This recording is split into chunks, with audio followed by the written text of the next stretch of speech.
Local going in right now. Injection. Doctors and soldiers of the 250th and 102nd Forward Surgical Teams are taking part in training that's as real as it gets. The teams are operating on patients in the field as part of Operation Rainier Ready. The skills they hone here can prove vital to saving lives around the world.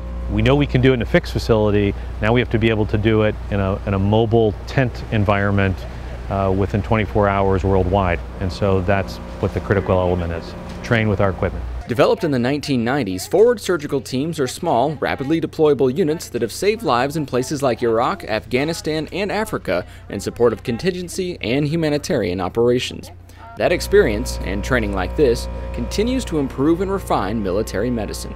The American Army does a superb job of saving lives, and the FSTs are getting better and better at making that rate as close to 100% as humanly possible. As long as soldiers are on the front lines or civilians are in need, the surgeons and staff of the FSTs will keep training, ensuring they always stay a cut above.